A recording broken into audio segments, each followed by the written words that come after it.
Prologue, Twilight of Eldoria.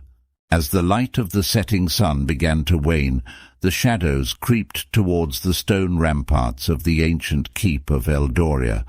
The city beneath the keep was alive and restless. It was an age where shadows lengthened not just with the sun, but with the creeping advance of a darkness that sought to extinguish the light of an entire world. The great throne room of Eldoria was suffused with the sombre twilight that seemed to mirror the grim atmosphere within.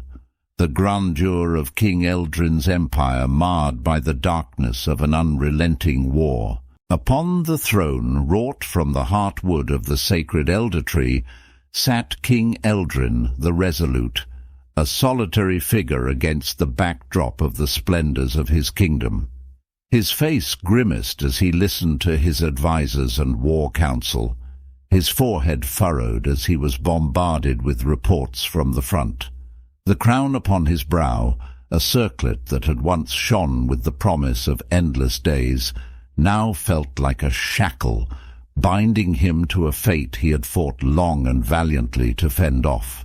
The throne room, once a place of celebration and tradition, now served as the command center for a war that had bled the kingdom to the brink of oblivion. His advisers, once bearers of tidings from across a thriving realm, now brought only whispers of loss and strategies for stalling the inevitable.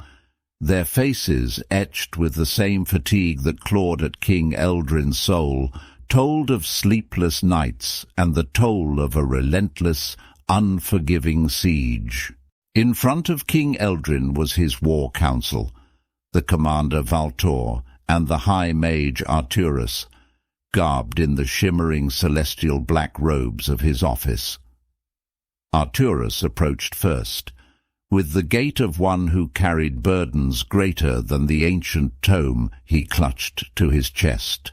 Beside him, Commander Valtor, the sinews of his arms still thrumming from the clash of steel, laid out parchments that told a tale of dwindling hope, the encroaching Morgrath hordes, beings once fair and just, now turned monstrous by the dark will of the enemy. In the dwindling daylight streaming into the hall, the silent scribes took their customary place, behind King Eldrin, their presence a silent vigil to the unfolding tragedy, their quills ready to transcribe the next chapter of Eldoria's fate. The great throne room of Eldoria, the celestial hall, was now suffused with the sombre twilight that seemed to mirror the grim atmosphere within. Commander Valtor's second-in-command, Sergeant Caddock, entered the throne room with haste, his armor still bearing the fresh scars of battle. He handed the commander a freshly transcribed note, the latest news in the war. Commander Valtor's eyes darted from left to right, and he turned to the king and decried, "Your Majesty," he began, his voice a grim herald, "Caledon has fallen." The words seemed to steal the very air from the room. Caledon, the jewel of the southern continent of Pancor, home to tens of thousands, had been the trusted vault of a divine relic, the celestial scepter, housed within the hallowed chapel of light at the center of the city.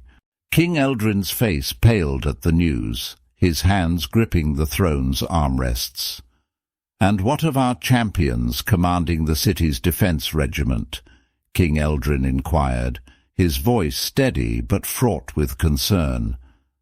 Sergeant Caddock stepped forward and knelt in front of his king. "Sir Garrick and Dame Elissa fell with honor, sire. The city is lost and the chapel of light desecrated. It is now a den of shadows," he reported, his youthful face hardened by battle, his voice unwavering yet tinged with reverence for the fallen. A collective gasp rose from the advisers, a sound that seemed to draw the light from the room, casting it into deeper gloom.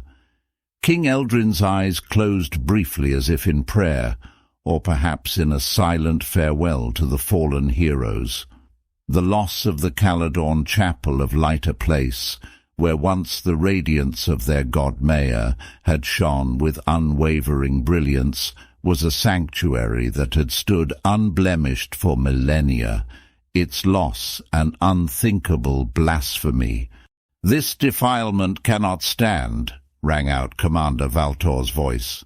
"Sire, the city must be retaken. The refugees will be pouring across the border within hours.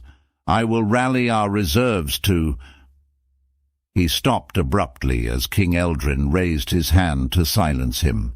High Mage Arturus took advantage of the pause to step forward, the tome in his arms seeming to pulsate with a hidden power. "Sire, we must act swiftly," he said, his voice soft yet reverberating throughout the hall. "The time has come to look beyond our stars. We must prepare to invoke the sacred rite." King Eldrin lifted his gaze, meeting the High Mage's eyes.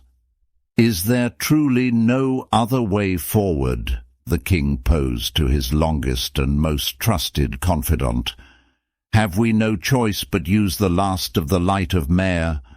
There is no guarantee that the mages who volunteer will be able to survive the rite, not to mention this champion we seek to summon." Eldrin pondered aloud. "What assurance do we have of their power, their allegiance?" Arturus meets the king's stare. The texts speak of an innate strength, drawn from a world much harsher than our own, and one that is beyond any Eldorian. As for their heart, that is the crucible we cannot predict, he further proclaimed. There is no mage that would not heed your call. Our duty is your will, and your will is that of Eldoria itself. King Eldrin nodded. "Then let us pray that this champion's heart is as strong as their arm." King Eldrin stared at the men and women gathered around him. His eyes wandered towards the horizon. As the last of the daylight vanished beneath the mountains, he turned his head back towards his council, his decision made, and he slowly began to rise from the throne.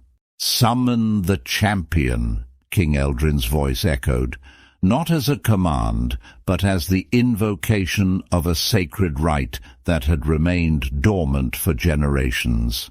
A rite that could either be Eldoria's salvation or its final undoing. The chamber stilled, the air charged with the gravity of his decree. The High Mage bowed his head, accepting the task of performing a ritual that could bridge worlds, and the commander squared his shoulders, acknowledging the gamble of their last bastion of hope. As quickly as the throne room came to a standstill, conversely, it burst into action. The somber tone replaced with the urgency of purpose and a faint flicker of hope. Commander Valtor turned to his lieutenants, barking orders to fortify the city's defenses and to prepare a civilian corridor to guide the refugees into the country safely. Arturus turned to his acolytes, giving orders to begin consulting ancient tomes from the keep's library to prepare the rite, the most perilous incantation their order had ever attempted. The silent scribe's quills began dancing across their parchment, recording the decision that would alter the course of history. A collective breath was held. King Eldrin retired to his chambers to prepare for the ceremony. He allowed himself a moment to ponder the fates, the future of Eldoria, and the champion he hoped would come.